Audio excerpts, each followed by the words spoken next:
Thank you to Skillshare for making this deep exploration possible. The first 200 people to use the link in the description will get a 2-month, risk-free trial of Skillshare's over 17,000 classes.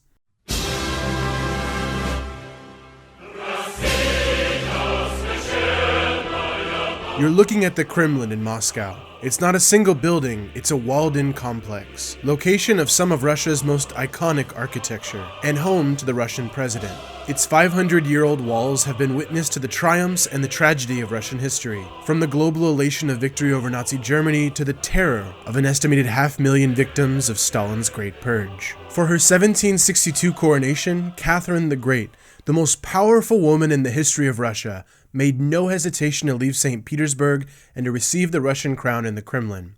As Robert K. Massey writes in his book, Catherine the Great, Portrait of a Woman, she understood the religious and political importance of this solemn act of consecration in Moscow, the repository of Russia's national heritage, the holy city where every czar and empress had been crowned. A reader of Enlightenment writers like Diderot, Montesquieu, and Voltaire, Catherine gave hope to the vast peasantry of Russia. She wanted to be the benevolent despot, the good empress who would free the millions from service to landlords. But reading is different from ruling.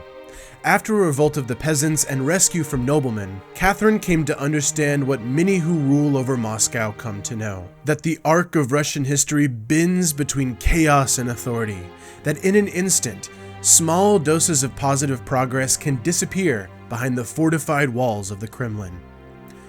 Just outside those walls, to the east, lies the Bolshoi Movskoretsky Bridge. It's located in one of the most observed areas in the world. 146,000 cameras monitor the streets of Moscow, and several of those record this location. On the 27th of February 2015, on this bridge connecting Red Square to the rest of Moscow, every single security camera went dark. Well, except for one. This lone camera from the Moscow Municipal Authority gives us this grainy footage with an overdone timestamp. Two companions walk along the bridge.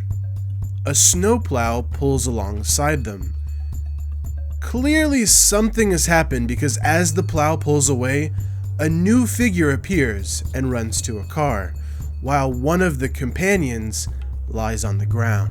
Apparently, the video shows the assassination of Boris Nemtsov, former deputy prime minister. After dinner with his girlfriend, he opted against a taxi, choosing instead the long walk past the Kremlin. Supposedly, that's what's pictured in the video. The moment the snowplow obscures our view, an assassin enters from a side staircase and shoots Nemtsov 4 times in the back. Afterwards, his killer runs to an escape car while his girlfriend remains with his corpse. The circumstances of Nemtsov's death leave many additional questions for you and me. Who was his killer? What was their motivation? And why were all but one of the security cameras in the area turned off? As a former office holder in Russia, Nemtsov was well known to the public, and his assassination led to widespread mourning and condemnation. In the years after he held elected office, Nemtsov became famous for his opposition to Vladimir Putin. As a consequence, on Kremlin-run television, his liberal pro-Western party, the Union of Right Forces, was accused of hiring political canvassers with HIV. He was called a corrupt bureaucrat, a traitor. But smear campaigns would be the least of his problems. Soon his run-ins with Russian law enforcement and the judicial system would receive international attention. A week before parliamentary elections in 2007, Nemtsov was arrested for, quote, unauthorized protest in St. Petersburg. In 2011, he was arrested for participating in unapproved rallies around Moscow. You're probably starting to notice a pattern. Most notably, in 2010, he was sentenced to 15 days in jail for disobedience of police orders, again during banned protest in Moscow. In this case, the subject of the rally was the government crackdown on peaceful assembly, even when those gathered had permits. In other words, arrested for protesting against the government's restrictions on protesting. And that's the topic I want to go a little bit deeper with: Russia's regressing judicial system. It was a justice of the peace court which tried Nemtsov, and that's because justice of the peace courts, sometimes called magistrate courts, are the courts of first instance in situations with criminal acts with maximum sentences of less than 3 years. Appeals from these lower courts are actually retried in the next tier, district courts, with a judge and a jury. Appeals beyond this level are handled by regional courts, which also see various complex civil and criminal cases for provincial governments. The final court of appeals in civil and criminal matters is the Supreme Court of Russia. However, this shouldn't be confused as a Russian version of the American Supreme Court. Besides appellate jurisdiction, the American Supreme Court also exercises judicial review, determining the constitutionality of acts of the other branches of government. For these tasks, the Russian system has a constitutional court, 19 judges appointed by the president and confirmed by the upper chamber of the Russian parliament. Because Bolshevik revolutionaries like Trotsky and Lenin were ill-prepared for their easy takeover of the Russian government in November 1917, the Soviet court system retained some of the Romano-Germanic structure that existed in the era of the Tsars. Something similar happened after the collapse of the Soviet Union in 1991. In a scramble to transition from the USSR to a federal republic, much of the structure of the Soviet judicial system was retained. However, the purpose and independence of the judicial system is what truly matters. In Western ideals, judges should hold the government accountable to the same laws as the citizenry. Lady Justice is blind because we imagine her rulings to be equal between race and class. But in the Soviet socialist judiciary, the purpose of judges was to extend the dictatorship of the proletariat, to push the interests of the Soviet state. If laws violated the written constitution, that was simply the will of the people, and it wasn't the place of bourgeois judges to second guess. As Andrei Medushevsky writes in his book, Russian Constitutionalism, law under the circumstances loses its separate value, turning into a form of ideological education and coercion. The objective then in transitioning from the Soviet Union to the Russian Federation was to introduce judicial review and judicial independence. Therefore, the Russian Constitution of 1993 gives the Constitutional Court the ability to pronounce laws and acts unconstitutional. This wasn't the only positive reform. Perhaps the crowning achievement of the new system was a separate Supreme Arbitration Court, which managed commercial disputes for the newly opened Russian markets. These commercial courts transparently published decisions online, and were openly willing to rule against the government. I speak of the Supreme Arbitration Court in the past tense because its independence didn't go unnoticed. In 2013, President Putin spoke openly of forcing a merger between the Arbitration Court and the much more tamed Supreme Court. In 2014, the Russian parliament complied, leaving the commercial courts as a weakened subset of a subservient section of the system. In this way, since the Soviet Union's dissolution, the Russian judiciary has seen major reform and some regression. A 2017 Freedom House study finds that the judiciary lacks independence from the executive branch, and career advancement is effectively tied to compliance with Kremlin preference. The Conservative Heritage Foundation puts it as the judiciary being vulnerable to political pressure and inconsistent in applying the law. In an interview with Spanish newspaper El País, a constitutional court judge claimed that reforzamiento del autoritarismo hace que los jueces sean cada vez más dependientes. The New York Times noted the increasing desire of authorities to, quote, work around jury trials and reduce the number of criminal acts for which a jury trial would be necessary. Even though Russia joined the Council of Europe in 1996, subjecting it to rulings of the European Court for Human Rights, a 2016 ruling by a Russian court rejected international court decisions, and subsequent decisions have been mixed. The Council of Europe writes, as long as the judicial system of the Russian Federation does not become more independent, doubts about its effectiveness remain. In his book Russian Government and Politics, Eric Sharayev gives us a more nuanced view. Most commentators outside Russia believe that overall, the legal system is not independent. Although the Constitution establishes a free judiciary, in reality, it is not free, critics insist. Both critics and supporters of the system agree that the judiciary in Russia is still a developing system, and that it could not have evolved overnight from a Soviet-style legal system dominated by the Communist Party into one typical of a developed liberal democracy. What all this legal talk means for our story is that sometimes, especially in high-profile cases, political rulings are handed out by the courts. Case in point, the arrest and conviction of opposition leader Boris Nemtsov after peaceful protest. The Economist wrote at the time, the rally was authorized and he was on his way home when the police stopped him. He was charged with disobeying the police and swearing, despite video footage that showed him asking the police to calm down. A judge would not admit this as evidence. What is this about? Presumably, it is a display of brute power by Vladimir Putin. And the crass crescendo was long from over. 4 years later, still critical of the Russian government, Nemtsov told a newspaper that he was fearing for his life. Not as strongly as my mother, but still. He added, I'm not afraid of Putin that much. If I was afraid, I wouldn't be heading an opposition party and doing what I'm doing. He was in the process of organizing a march against Russian activity in Ukraine when he received the 4 gunshots to the back. His business and political documents were permanently confiscated by investigators. The police reported security cameras that might have better recorded the murder were down for maintenance. In December, Putin ominously quipped, "I've known Nemtsov personally. He chose his opposition path, but it doesn't mean he had to be killed. Those responsible will be found." The investigation eventually pinned the murder on 5 Chechens, and each was sentenced to between 11 and 20 years in prison. Zaud Adayev, accused of pulling the trigger, claimed his confession came after torture. I'm going to use some subjective terminology with you for the rest of the video, but I feel it's justified.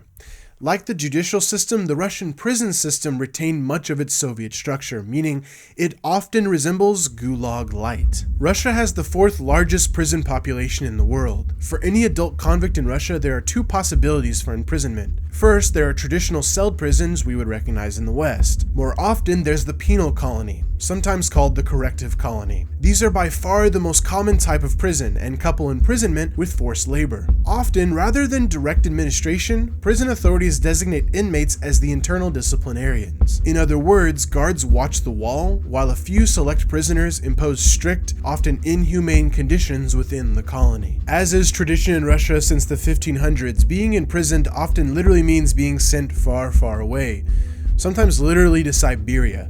According to The Guardian, the majority of women convicted in Moscow courts are taken to correctional colonies located between 200 kilometers and 500 kilometers from the capital. For young women, this number jumps to 600 kilometers or 372 miles. In the British Journal of Criminology, Laura Piacentini writes that prisoners are spilled out from the European center to the east and north. As during the Stalin period, a large number of penal colonies are inaccessible at certain times of the year. Some can only be reached by helicopter. Large numbers in the northern forests are reached by temporary forest roads or prison service controlled single-track railways. Torture is also a systemic part of justice. In 2010, the European Convention on Human Rights dealt with accusations of torture in 102 of the 217 cases it heard regarding Russia. This is especially prevalent in pretrial detention, during which investigators employ torture to force confessions and maintain the system's astronomically high 99% conviction rate. Between 2000 and 2010, new slang entered police vernacular. The phone call to Putin is a torture method in which a victim's earlobes or genitals are shocked.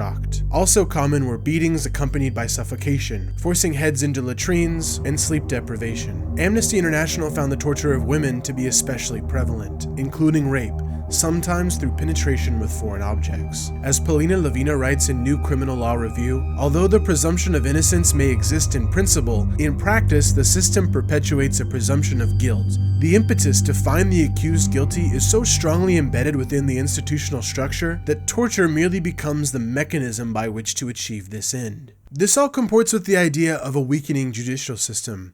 As you might expect, a system like this could lead to improper convictions under political pressure. Questionable convictions surround the killings of the journalists you see listed here, and as we discussed earlier, around the murder of opposition leader Boris Nemtsov. The list of journalists and opposition leaders tried and convicted of crimes like unauthorized assembly or fabricated cases of corruption is simply too long to be covered in this one single video. As of the making of this video, the conviction of another notable opposition leader, Alexei Navalny, was thrown out by the European Court of Human Rights, calling the proceedings against him arbitrary and unfair. But a Russian district court retried and reconvicted him. Most recently, Mr. Navalny was attacked with antiseptic green dye outside the offices of the Anti-Corruption Fund. Constant harassment, arrest, and legal complications served to obstruct the means of a loyal opposition necessary for a functioning democracy. Already writing about the growing crackdowns in 2007, an editorial from the New York Sun described Putin's Russia like Robespierre's Republic. In theory, the regime permits opposition parties to exist. In practice, they are allowed no access to the press, no right to protest, and no redress in the courts. In Mr. Putin's state, active opposition to the ruling United Russia Party is construed as subversion of the state. Ultimately, what opposition leaders like Navalny and Nemtsov represent is instability. The transitional period in the 90s from the Soviet Union to the Russian Federation was racked with inflation, unemployment, and general poverty. From a Western perspective, the collapse of the USSR and the introduction of the Russian Constitution were positive developments. But for many, the democratization and radical measures for survival taken under Boris Yeltsin and his deputy prime minister Boris Nemtsov represent suffering and chaos. Silence these voices. avoid another mess like the 90s. One antidote to instability is authority. What Vladimir Lenin discovered in 1917 was that national honor was nothing when normal people desired peace, land, and bread. What Catherine the Great saw in 1775 was that freeing the peasantry was much less important to her than keeping the empire intact. What Vladimir Putin recognized early and took advantage of was what many who rule over Moscow come to know: that the arc of history in Russia bends between chaos and authority, that in an instant, small doses of positive progress can disappear behind the fortified walls of the Kremlin. Full disclosure with you, when I make these videos, I get most excited about storytelling, but most intimidated about showing you my editing and animation. That's why I want you to join me on Skillshare. Whether it's storytelling, animation, design, photography, or starting a business, Skillshare's online learning community has a course to help you improve. Premium membership grants you unlimited access to over 17,000 courses designed to empower you to learn critical skills, unlock new opportunities, and do the work you love. Annually, premium membership comes out to less than $10 a month, but the first 200 people from this community to use the promo link in the description will get their first 2 months free to try it out. Now, specifically, I want you to join me in Susan Orlean's course on writing creative nonfiction. This class by the New Yorker staff writer really opened my eyes to a wonderful genre of real-life storytelling and will help me to continue doing what I love to do, storytelling. Think about what you want in life. What work gets you excited? Crafts, languages, illustration, music production. Skillshare has a course for you to learn or expand those skills and take more control in your life. So be one of the first 200 to click the link in the description and get the 2-month risk-free trial. Learn new skills. Do what you love. This is one of the best deals you can find for online education.